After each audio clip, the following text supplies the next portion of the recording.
नमस्कार दोस्तों, जय हिंद, वंदे मातरम। आप सभी का स्वागत, अभिनंदन है, वेलकम है आप सभी के अपने यूट्यूब फैमिली, शिक्षकों के परिवार TT family Jaiswal coaching centre पर, पावर्ड बाय शिक्षा ही प्रकाश है। बात करेंगे साथियों पर्यावरण ईवीएस की क्लास की बात करेंगे और इस क्लास नंबर 48 में आपके टॉप 20 क्वेश्चंस की बात करेंगे। इसके पहले 47 क्लास कंप्लीट हो चुकी है। प्रत्येक क्लास आपके सिलेबस के अकॉर्डिंग, कंसेप्ट के अकॉर्डिंग है, जिसका प्लेलिस्ट आपको आई बटन पे लिंक मिल जाएगा। क्योंकि प्रत्येक क्लास यह फ्री ऑफ कॉस्ट है, क्योंकि यह राष्ट्र हित में टीटी फैमिली है, शिक्षकों का परिवार है, आप सभी भावी अध्यापक अध्यापिकाओं की फैमिली है, परिवार है। साथियों, एग्ज़ाम फतेह की तैयारी चल रही है। एग्ज़ाम फतेह करना है, यानी पर्यावरण के टॉप 20 क्वेश्चन में से आपका फीडबैक क्या है, आपका फीडबैक, आपका स्कोर क्या है, यह तय करता है कि आपको एग्ज़ाम फतेह की तैयारी कितनी हो चुकी है, कितनी बाकी है, कितनी करनी है। चलिए 20 महत्वपूर्ण लाजवाब क्वेश्चन करेंगे। पहला प्रश्न जो आप लोगों के स्क्रीन पर आ चुका है, सभी लोग कमेंट कीजिएगा। बहुत ही अच्छा बेहतरीन प्रश्न पूछा जा रहा है। प्रश्न क्या पूछा जा रहा है, आइए जान लेते हैं और आपका फीडबैक भी जान लेते हैं। किसी पारिस्थितिक तंत्र के समस्त अपघटक नष्ट होने पर कौन सा चक्र सर्वाधिक प्रभावित होगा। मान लीजिए कोई भी परिस्थिति है, इकोसिस्टम है, पारिस्थितिकी तंत्र है, इकोसिस्टम के समस्त अपघटक नष्ट होने पर कौन सा चक्र जो है सर्वाधिक प्रभावित होगा। ऋतु, जल, जैव भू रासायनिक या गैसीय चक्र। देखिए आप सभी लोग जानते हैं, क्योंकि यहाँ पे समस्त अपघटक नष्ट होने की बात कर रहा है और इसमें भी चक्र सर्वाधिक प्रभावित की बात कर रहा है, तो इकोसिस्टम में जैव भू रासायनिक चक्र की बात करेंगे। तो यहाँ पर सी ऑप्शन आप लोगों का सही हो जाएगा। दूसरा प्रश्न प्यारा सा प्रश्न है। जीवों के एक समुदाय के दूसरे समुदाय द्वारा प्रतिस्थापन को क्या कहा जाता है। मान लीजिए जीवों का एक समुदाय है, वह दूसरे इस फर्स्ट समुदाय से दूसरे समुदाय में प्रतिस्थापन हो जाए, तो प्रतिस्थापन को क्या कहेंगे। पारिस्थितिक अनुक्रमण की बात करेंगे, जैव भू रासायनिक चक्र की बात करेंगे, पारिस्थितिक आक्रमण की बात करेंगे या पारिस्थितिक पिरामिड की बात करेंगे। आपका कमेंट, आपका फीडबैक सर्वोपरि है, शर्मान है। प्रत्येक भाई बहन गृहिणी जिनका सपना है गवर्नमेंट टीचर बनना, भावी अध्यापक अध्यापिका बनना। साथियों, जीवों के एक समुदाय के दूसरे समुदाय द्वारा जो प्रतिस्थापन होता है या प्रतिस्थापन को क्या कहते हैं, उसे पारिस्थितिक अनुक्रमण कहते हैं। साथियों, पहला ऑप्शन सही हो जाएगा। आपका जो भी कमेंट हो, फीडबैक हो, आप भी कमेंट कर सकते हैं, क्योंकि आप सभी लोग भावी अध्यापक अध्यापिकाएँ हैं, शिक्षक बंधु हैं। आपका कमेंट सर्वोपरि है, फीडबैक सर्वमान्य है। साथियों, पेडोलॉजी, पेडागोजी आपने पढ़ा होगा, जिसे शिक्षा शास्त्र बोला जाता है, लेकिन यहाँ पे पेडोलॉजी दिया गया है। पेडोलॉजी में किसका अध्ययन किया जाता है। चट्टानों का, मृदाओं का, फसल के रोगों का या जंतुओं के चलन का अध्ययन किया जाता है। ईवीएस के एनसीईआरटी बेस्ड क्लास चल रही है आपकी। साथियों, एनसीईआरटी बेस्ड क्लास में टॉप 20 क्वेश्चंस की बात करेंगे और टॉप 20 क्वेश्चन में से तीसरा प्रश्न आप लोगों की स्क्रीन पर है कि पेडोलॉजी में किसका अध्ययन किया जाता है। अगर आपका जवाब मृदा या मिट्टी है तो बिल्कुल सही है।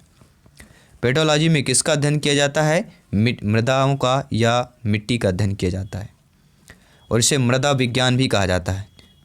ठीक है, पेडोलॉजी को मृदा विज्ञान भी कहा जाता है। चौथा प्रश्न है, विभिन्न प्रकार के कवक किस श्रेणी में आते हैं। उत्पादक श्रेणी पर आते हैं, उपभोक्ता श्रेणी पर आते हैं, अपघटक श्रेणी पर आते हैं या अजैविक श्रेणी पर आते हैं। तो विभिन्न प्रकार के जो कवक होते हैं वह किस श्रेणी पर आते हैं, तो वह साथियों आपके अपघटक जो है श्रेणी पर आते हैं, अर्थात हम सी ऑप्शन की बात करेंगे। सी ऑप्शन आप लोगों का सही हो जाएगा।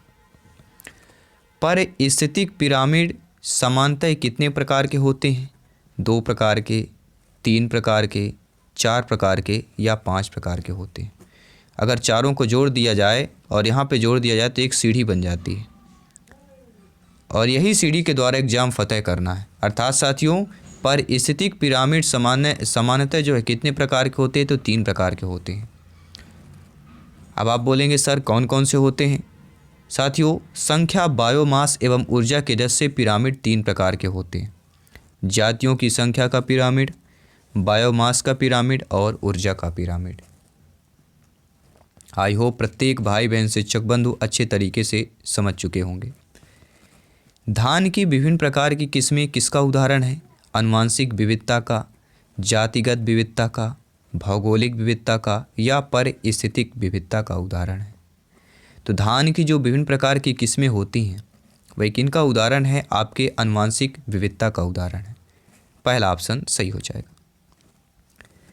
सर्वाधिक जातिगत विविधता कहाँ पाई जाती है? देखिए विविधता की बात तो की जा रही है, लेकिन यहाँ पे जातिगत विविधता की बात की जाती है, तो कॉस्ट की बात की जा रही है। तो सर्वाधिक जातिगत विविधता टुंड्रा प्रदेश में, टैंगा प्रदेश में, विषुवत रेखी सदाबहार वन में या पतझड़ वन में पाई जाती है। आपका फीडबैक सर्वोपरि है, शर्मान है। तो सर्वाधिक जातिगत विविधता की बात कर रहे हैं, कहाँ पर पाई जाती है? तो विषुवतीय सदाबहार वन की बात करेंगे या विषुवत रेखा की बात करेंगे, सदाबहार वर्षा वन बायोम की बात करेंगे।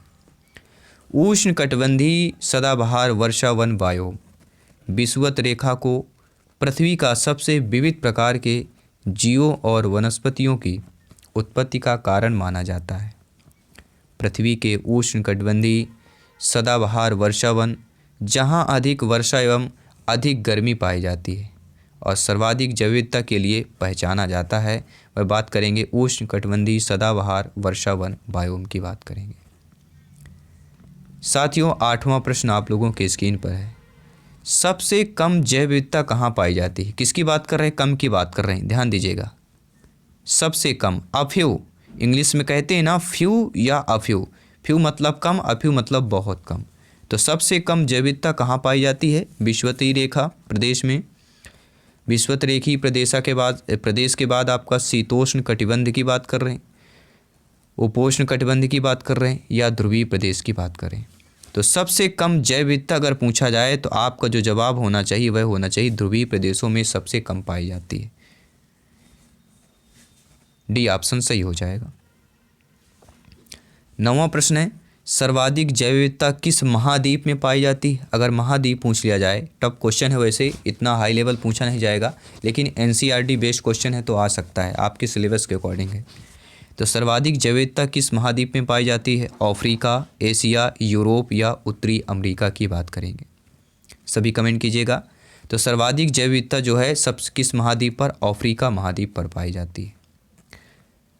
अगर देश पूछा जाए तो आपका जवाब क्या होगा कि सर्वाधिक जैव विविधता वाला देश कौन सा होगा? तब आपका फीडबैक क्या होगा? तब आपका कमेंट क्या होना चाहिए? सभी कमेंट कीजिएगा। 4 बेहतरीन लाजवाब ऑप्शंस किए गए और ईवीएस पर्यावरण में 25 प्लस का स्कोर करना है, 28 नंबर लाना है, तो प्रत्येक क्लास साथियों इम्पॉर्टेंट है। प्रत्येक क्लास के टॉप 20 क्वेश्चंस इम्पॉर्टेंट है। तो सर्वाधिक जैव विविधता वाला देश कौन सा कहला जाएगा? जर्मनी, भारत, चीन, दक्षिण अफ्रीका। सभी कमेंट कीजिएगा। अगर आपका जवाब भारत है, क्योंकि आप भारतीय है तो पहले आप भारत पे ही जाएंगे, तो सर्वाधिक जैव विविधता वाला देश बिल्कुल हम बात करेंगे भारत ही कहला जाएगा। और अगर महाद्वीप पूछा जाए तो अफ्रीका महाद्वीप होगा, देश आपका भारत हो जाएगा। अगला प्रश्न है, राष्ट्रीय पार्क, नेशनल पार्क में किसकी सुरक्षा प्रदान की जाती है? क्या आपने ऐसा सोचा होगा? काफ़ी बार घूमने भी गए होंगे, कई नेशनल पार्क की बात करेंगे, चाहे पन्ना टाइगर रिजर्व की बात कर रहे हैं, चाहे कान्हा की बात कर रहे हैं, चाहे पेंच की बात करें। तो राष्ट्रीय पार्क ऐसे हैं या नेशनल पार्क में किसकी सुरक्षा प्रदान की जाती है? केवल पौधों के लिए, केवल जंतुओं के लिए, पौधे तथा जंतुओं दोनों के लिए या संपूर्ण परितंत्र अर्थात इकोसिस्टम के लिए? तो राष्ट्रीय पार्क जो नेशनल पार्क होते हैं उसमें सुरक्षा प्रदान की जाती है। आपका जवाब होगा पौधों के लिए भी होता है, जंतु रहते हैं, हम तो जंतु को देखने जाते हैं, उनके लिए होगा, लेकिन ऐसा नहीं है दोस्तों। राष्ट्रीय पार्क, नेशनल पार्क में जो है संपूर्ण परितंत्र इकोसिस्टम के लिए सुरक्षा प्रदान की जाती है। यहाँ पर आप लोगों का डी ऑप्शन सही हो जाएगा। अगला प्रश्न है, स्थानीय जीव विविधता को क्या कहा जाता है? सभी कमेंट कीजिएगा। गामा जैव विविधता, बीटा जैव विविधता, अल्फ़ा, एक्स, सारे हम जैव विविधता की बात करेंगे, अल्फ़ा, बीटा, गामा की तीनों की बात करेंगे, लेकिन पहले हम पूछ रहे हैं स्थानीय जीव विविधता को क्या कहा जाता है। तो शुरुआत कैसे होती है? अल्फ़ा से होती है। तो स्थानीय जैव विविधता को या जीव विविधता को क्या कहा जाता है? अल्फा जैव विविधता कहा जाता है। सी ऑप्शन सही हो जाएगा। अगर यह प्रश्न आ गया कि बीटा जैव विविधता किसका उदाहरण है? कच्छ के रण का, राजस्थान का, भारत का, एशिया का, तो आपका फीडबैक, आपका कमेंट क्या होना चाहिए? सभी कमेंट कीजिएगा। प्रत्येक क्लासेस चल रही हैं, प्रैक्टिस सेट चल रहे हैं। आई होप आप लोग ज्वाइन कर रहे होंगे। और बहुत सारे प्रश्न आते हैं, सर नोटिफिकेशन ऑन नहीं आता है, हमें मैसेज भी नहीं आता कि कब वीडियो अपलोड होता है, कब क्लास होती है। तो चैनल को सब्सक्राइब करें। सब्सक्राइब करने के साथ साथ आपको बेल आइकन प्रेस कर लेना है, जो रिंग आकार का होगा उसमें ऑल करके जो ऑप्शन होगा उसमें आपको क्लिक कर लेना है, ताकि नोटिफिकेशन मिलता रहे। तो बीटा जैव विविधता किसका उदाहरण कहला जाएगा? भारत का कहला जाएगा, ध्यान दीजिएगा। ठीक है, अभी हम किसकी बात कर रहे हैं? अल्फा की स्थानीय जैव विविधता को क्या कहा जाता है? अल्फा जैव विविधता कहा जाता है। और भारत की जो जैव विविधता है उसको बीटा कहा जाता है। अब बचता है आपका गामा। अगर प्रश्न आ गया कि वैश्विक जैव विविधता को क्या कहते हैं, तो भैया अल्फा की बात हो गई, गामा की भी बात, बीटा की, अल्फ़ा बीटा की तो हम बात कर चुके हैं। अल्फ़ा यानी जो अपना ग्रामीण होता है, और बीटा यानी भारत का जैव विविधता हो जाता है, और गामा क्या हो जाएगा? वैश्विक जैव विविधता की बात करेंगे। तो यहाँ पर वैश्विक जैव विविधता को क्या कहते हैं? गामा कहते हैं। अगला प्रश्न दिया गया है, भूमध्य रेखी वन किस स्तर की जैव विविधता का उदाहरण है? स्थानीय, राष्ट्रीय, महाद्वीपीय, वैश्विक की बात करेंगे। तो भूमध्य रेखी वन किस स्तर की जैव विविधता का उदाहरण है? स्तर की बात कर रहे हैं, ध्यान दीजिएगा। स्थानीय स्तर की, राष्ट्रीय स्तर की, महाद्वीपीय की, वैश्विक की। तो भूमध्य रेखी वन की अगर बात करें, जैव विविधता के उदाहरण की बात करें, तो ये साथियों वैश्विक स्तर पर आ जाएगा, क्योंकि भूमध्य रेखी वन की बात कर रहे हैं। तो यहाँ पर आप लोगों का साथियों डी ऑप्शन सही हो जाएगा। अगला प्रश्न है, उष्णकटिबंधीय सदाबहार वनों में वैश्विक जैव विविधता का कितना प्रतिशत पाया जाता है? किसकी बात कर रहे हैं? उष्णकटिबंधीय सदाबहार वनों में वैश्विक जैव विविधता का कितना प्रतिशत पाया जाता है? 25%, 33%, 50% या 50 से अधिक? आपका कमेंट सर्वोपरि है, शर्मान्य है। तो उष्णकटिबंधीय सदाबहार वनों में वैश्विक जैव विविधता अगर पूछा जाए तो साथियों 50 से अधिक पाया जाता है, अर्थात डी ऑप्शन सही हो जाएगा।